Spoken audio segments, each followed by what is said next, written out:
જય સ્વામિનારાયણ મિત્રો, હવે આજે આપણે ધોરણ 11 એમાં કૃત્રિમ મૂત્રપિંડ, જ્યારે આપણી મૂત્રપિંડ અથવા કિડની નિષ્ફળ જાય ત્યારે કૃત્રિમ મૂત્રપિંડ દ્વારા શરીરમાંથી નકામા કચરાને યુરિન દ્વારા દૂર કરવાની પદ્ધતિ બરોબર છે. તો એમાં હિમોડાયાલિસિસ, આ બધા શબ્દથી પરિચિત હશો. હિમોડાયાલિસિસ આપણે સાંભળેલું જ હોય કે ભાઈ એને ડાયાલિસિસ ઉપર રાખ્યા છે. ડાયાલિસિસ ઉપર ક્યારે રાખવું પડે વ્યક્તિને? જ્યારે કુદરતી આપેલી કિડની છે, મૂત્રપિંડ છે, એ પોતાની કાર્યક્ષમતા બરોબર ન કરી શકતું હોય અથવા તો ફેલ થાય ત્યારે કૃત્રિમ રીતે શરીરમાંથી નકામા દ્રવ્યોને દૂર કરવાની પદ્ધતિ, એટલે એને કહેવાય હિમોડાયાલિસિસ. આ હિમોડાયાલિસિસ જે છે એ મૂત્રપિંડ, કિડની જ્યારે ફેલ થાય, નિષ્ફળ જાય, બરાબર, ઘણા બધા કારણો છે. કિડનીને નુકસાન કેવી રીતે થાય? ઓછું પાણી પીવો તમે, બરાબર છે, વધુ પ્રમાણમાં સોલ્ટી ખોરાક લો, સીડવાળા ખોરાક લો, ત્યારે પણ પથરી બનતી હોય. કોઈ ઇન્ફેક્શન થાય, કોઈ ચેપ લાગે, ત્યારે વારંવાર આવું બન્યા કરે તો મૂત્રપિંડ અથવા કિડની ફેલ થતી હોય છે. એ માટે આપણે આર્ટિફિશિયલ મૂત્રપિંડ, કૃત્રિમ મૂત્રપિંડ જેને કહીશું, હિમોડાયાલિસિસ પદ્ધતિ દ્વારા શરીરમાંથી નકામા દ્રવ્યોને દૂર કરવાની પદ્ધતિ, એને કહેવાય હિમોડાયાલિસિસ.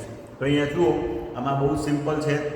ધોરણ 11ની ચોપડીમાં આવી આકૃતિ આપેલી નથી, બરોબર, ખાલી 7-8 સેન્ટેન્સ આપેલા છે, બરોબર. એ સમજવામાં થોડાક મુશ્કેલ પડે અને એને સરળ બનાવવા માટે આપણે અહીંયા આકૃતિ દ્વારા આ વસ્તુને આપણે જોઈશું.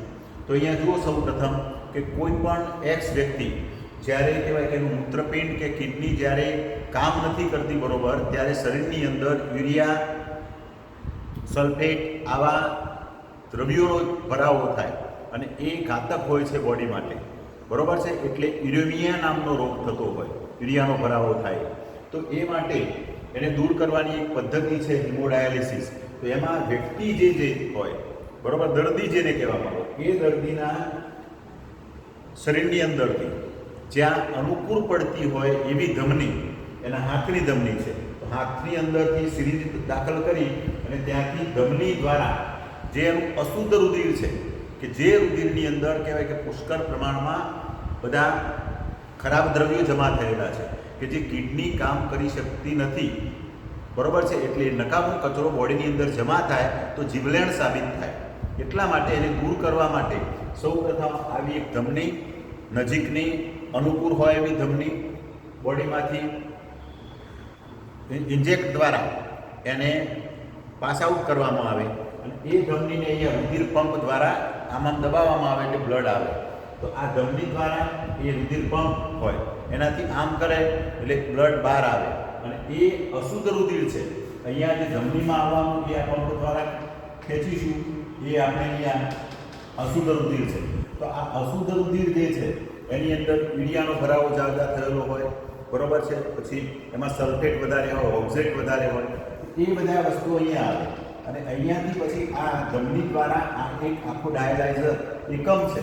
તો ડાયાલાઇઝર એકમ અને વ્યક્તિ વચ્ચેનું અંતર દૂર નહીં રાખવામાં આવે, બરોબર છે. આ પથારી છે, બેડ, તો બેડ ઉપર આ વ્યક્તિને સુવાડી દીધો તો એની નીચે જ હોય, બરોબર છે, એટલે દૂર રાખવામાં નથી આવતું. એટલે દર્દી અને ડાયાલાઇઝર એકમ જે છે એને નજીક રાખવામાં આવે અને આની અંદર આ જે અશુદ્ધ રુધિર, જેને કહેવાય કે ભાઈ નકામો કચરો, જે કિડની ગારી નહોતી શકતી, બરોબર છે, એટલા માટે આવું આર્ટિફિશિયલ, કુદરતી આવું ડાયાલાઇઝર એકમ બનાવવામાં આવે અને આની અંદર આવી ગૂંચળામય સેલોફેન નલિકાઓ છે. આ ગૂંચળામય સેલોફેન નલિકાઓ છે અને આ સેલોફેન નલિકાઓ અર્ધપ્રવેશિત પટલ તરીકેનું કામ કરે, બરોબર છે. એટલે મોટા આયનો હોય કે અણુઓ, કોને બહાર જવા દેવા, સારા દ્રવ્યોને રાખવા અને ખરાબ દ્રવ્યોને બહાર જવા દેવા, એ કામ છે સેલોફેન નલિકાઓનું.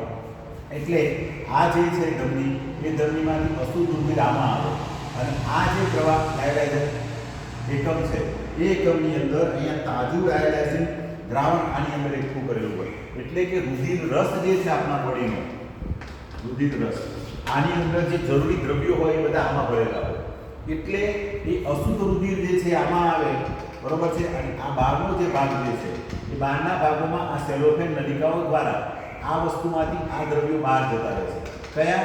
તો અહીંયા કહીએ ભાઈ ખરાબ દ્રવ્યો,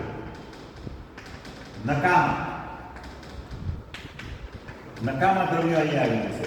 એ અહીંયા આવી જાય એટલે એ અહીંયાથી પાછા આ ચોકથી બતાવું છું પીળા કલરથી, તો એ ભાગ અહીંયા બધા નકામા કચરો અહીંયા એકઠા થઈ જાય અને અહીંયા બધો ભરાવો થાય. બરોબર છે. અને અહીંયા પછી આને નકામા જે કચરો જે છે આપણે જે નેચરલી યુરિન જતા હોઈએ છીએ, બરોબર, એવી રીતે અહીંયા એક કાચના પાત્રની અંદર આ એકઠું કરી દેવામાં આવે અને નકામા દ્રવ્યો અહીંયા એકઠા થાય એને બહાર ઢોળી દેવામાં આવે. હવે આ જે આખો એકમ છે ડાયલાઇઝર, એની અંદર તાજું બનાવેલું રુધિર રસનું બંધારણ હોય કે જે બોડી માટે જરૂરી દ્રવ્યો હોય, ગ્લુકોઝ હોય, બરોબર છે, પછી બીજા આવા અંતઃસ્ત્રાવો હોય, વિટામિન્સ હોય, એ બહાર ના જતા રહે.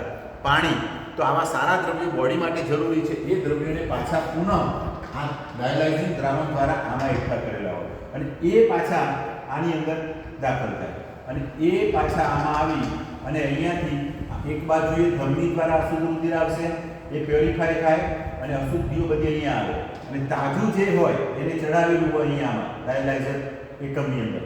રુધિર રસનું બંધારણ આપણે ભણી ગયા આગળ, એમાં પાણી હોય, ખનિજ દ્રવ્યો હોય, વિટામિન્સ હોય, અંતઃસ્ત્રાવો હોય, ગ્લુકોઝ હોય, બરોબર છે. તો આ બધી વસ્તુઓ પાછી આમાં હોય અને એ મેં કીધું એ પ્રમાણે એ હંમેશા અર્ધપ્રવેશશીલ પટલ તરીકેનું કામ કરે એટલે ખરાબ દ્રવ્યોને દૂર કરશે, બરોબર છે, અને સારા દ્રવ્યોને જ રહેવા દેશે અને એ પાછા અહીંયા આવી જાય સારા દ્રવ્યો એટલે અહીંયા રુધિર બની જાય છે શુદ્ધ અને શુદ્ધ રુધિર બને એ પાછા આ નળી સાથે શરીરની જેવી રીતે વાત કરી કે એ ધમની દ્વારા અશુદ્ધ રુધિર આ ડાયલાઇઝર પ્રવાહીમાં નાખ્યું, અહીંયાથી તાજું બનાવેલું દ્રાવણ આમાં નાખીએ છીએ અને એ શુદ્ધ બને એ પાછું શરીરની શિરા દ્વારા એ શુદ્ધ બનેલું રુધિર એ આમાંથી લઈ અને શરીરમાં ગરદી જે હોય એને સિરિંજ દ્વારા પાછી અહીંયા શરીરમાં દાખલ કરવામાં આવે એટલે એક બાજુથી ખરાબ રુધિર આમાં ડાયલાઇઝર પ્રવાહીમાં, અહીંયા જે નેચરલી આપણે બોડી માટે જરૂરી છે એવા દ્રવ્યો આમાં દાખલ કરેલા છે, એ પાછા શુદ્ધ બને એ પાછા શિરા દ્વારા પાછું પરત બોડીમાં એને દાખલ કરવામાં આવે છે. પણ આ પદ્ધતિ જે છે એની અંદર અહીંયા એક તમને અહીંયા ગૂંચળામાં ભાગ બતાવેલો છે. તો આ શરીરનું તાપમાન જાળવવા માટેની વ્યવસ્થા છે. એ વખતે બોડીનું ટેમ્પરેચર પણ બહુ મહત્વની બાબત છે એટલે એ તાપમાન પણ અહીંયા જાળવવા માટેની વ્યવસ્થા કરેલી છે અને અહીંયા તાજું બનાવેલું ડાયલાઇઝિંગ પ્રવાહી છે દ્રાવણ એ પણ આમાં ઉમેરતા રહેવું પડે છે. ઓકે. બીજું કે આ જે હિમોડાયાલિસિસની પદ્ધતિ જે છે એ સપ્તાહની અંદર 4 થી 6 વખતે આ સપ્તાહની અંદર 4 થી 6 કલાક સુધી આ પ્રોસિજર ચાલતી હોય છે. એટલે ડાયલાઇઝિંગ હિમોડાયાલિસિસ થતી હોય પ્રક્રિયા એ એટલીસ્ટ 4 થી 6 કલાક સુધી ચાલે, બરોબર છે. એટલે સપ્તાહમાં આવી આ પદ્ધતિ જે છે એ સપ્તાહમાં 3 વખત દર્દીને આમાંથી એને પ્રોસિજર કરાવવામાં આવે એટલે વ્યક્તિ કંટાળી જાય. આ ડાયાલિસિસ પદ્ધતિ બહુ સિમ્પલ છે, બરોબર, પણ વ્યક્તિને કહેવાય કે એનો ટાઈમ અને એનું પીંજણ વધારે છે. બાકી અત્યારે કિડની ફેલ થવાના કિસ્સા તો ઘણા બધા જ છે, બરોબર, પણ આજે સાયન્સની શોધખોળને આધારે આપણે હિમોડાયાલિસિસ દ્વારા વ્યક્તિને કહેવાય કે ભાઈ જીવંત રાખી શકીએ છીએ.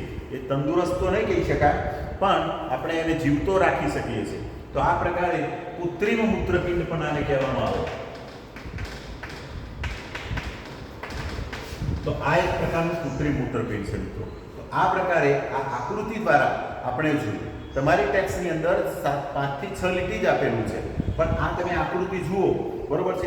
એક બાજુથી ધમની બતાવેલી છે એ આ ડાયલાઇઝર એકમ જે છે એમાં આવે અને નજીક હોય હંમેશા દર્દી અને આ એકમ.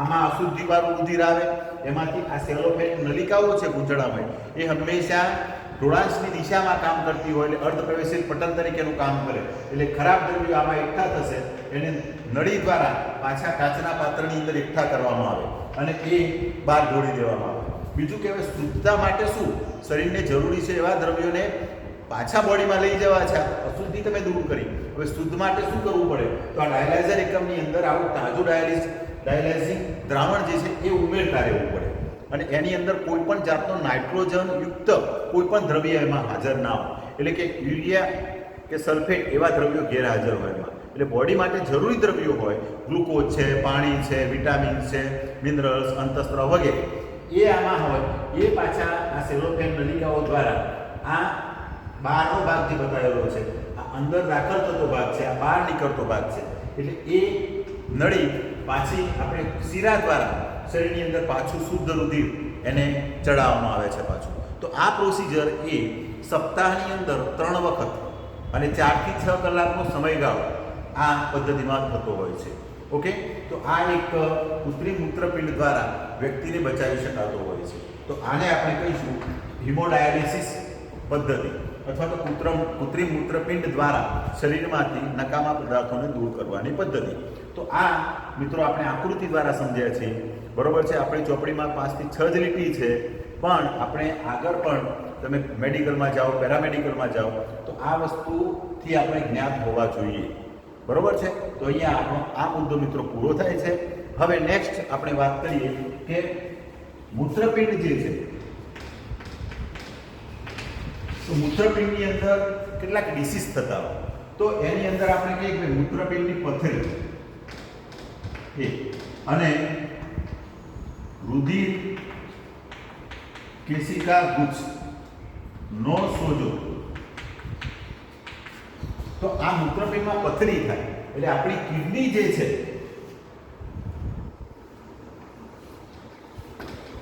આ એના રિનલ પિરામિડ્સ છે. ઓકે, તો આ મૂત્રપિંડની અંદર પથરી થતી હોય. હવે પથરી થવા પાછળના ઘણા બધા રીઝન છે. પથરી આપણે ખોરાક ઉપર પણ ડિપેન્ડ કરે.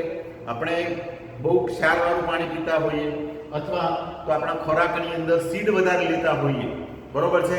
ટમેટા ખાઈએ છીએ તો એમાં સીડ આવે, રીંગણ છે, ભીંડા છે, જેટલા સીડવાળા હોય એ આપણે સ્ટોન કરવાની શક્યતા વધારે રહે, પથરી કરવાની, ઓક્ઝલેટ જેને કહેવાય, સ્ફટિકો, એ બધા અહીંયા કિડનીમાં જમા થાય અને એ અહીંયા જમા થાય એટલે એ આપણે દુખાવો કરે.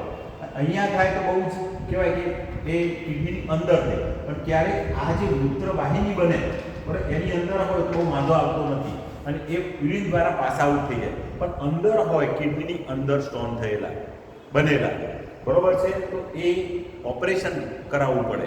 અત્યારે હાલ તો હવે લેટેસ્ટ ટેકનોલોજી આવી ગઈ છે એટલે વાઢકાપ સિવાય પણ આપણે આ સ્ટોન તોડાઈ શકીએ છીએ.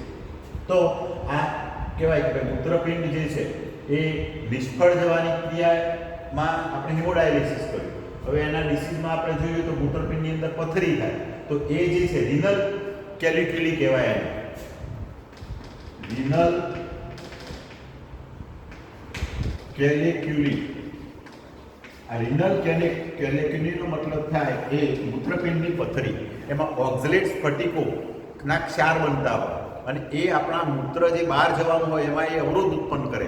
એના કારણે યુરિન જવામાં આપણને તકલીફ પડે અને બહુ જ આપણે પ્રેશર કરીએ તો એ જાય ખરું, પણ ત્યાં આગળ એ આપણી જે યુરેટર્સ જે છે મૂત્રવાહિની એમાં ત્યાં આગળ ઇન્જરી કરે, ઈજાઓ થાય. એટલે આ ભાગમાં ઈજાઓ થાય એટલે અહીંયા બ્લીડિંગ થાય અને અહીંયા પછી ચાંદુ પડે, બરોબર છે ને, એ ઇન્ફેક્શન થાય, બરોબર છે કે ભાઈ ચેપ લાગે. એ જે ચેપ લાગે એ ચેપ જો આમ અંદરની તરફ જાય તો એ મૂત્રપિંડને પણ નુકસાન કરી શકે છે. એટલા માટે આપણે કહેવાય કે બહુ જ વ્યવસ્થિત ખોરાક પણ હોવો જોઈએ, પાણી પણ એટલીસ્ટ 3 થી 4 લીટર મિનિમમ એટલું પાણી પીવું પડે આપણે, બરોબર છે. તો આ પ્રકારે આ મૂત્રપિંડની પથરી. અને બીજું છે રુધિર કેશિકા ગુચ્છનો સોજો, એટલે એને કહેવાય ગ્લોમેરુલો. આને કહેવાય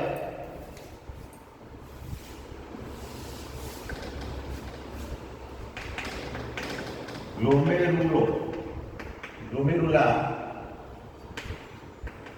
નેફ્રાઇટિસ. એટલે આને કહેવાય ઇંગ્લિશમાં છે ગ્લોમેરુલો નેફ્રાઇટિસ. એટલે રુધિર કેશિકા ગુચ્છનો સોજો.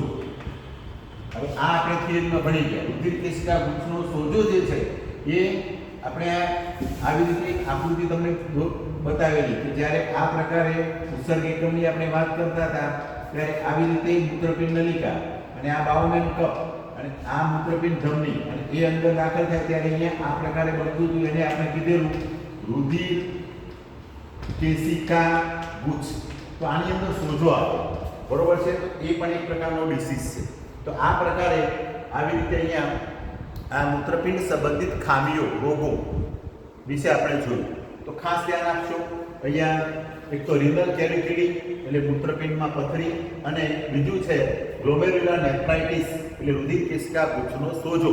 બરોબર, આ બે એક રોગ જોયા. અને બીજું મૂત્રપિંડ જ્યારે નિષ્ફળ જાય ત્યારે કૃત્રિમ મૂત્રપિંડ દ્વારા આપણે હેમોડાયાલિસિસ પદ્ધતિ દ્વારા વ્યક્તિને આપણે નવું જીવનદાન આપી શકીએ છીએ.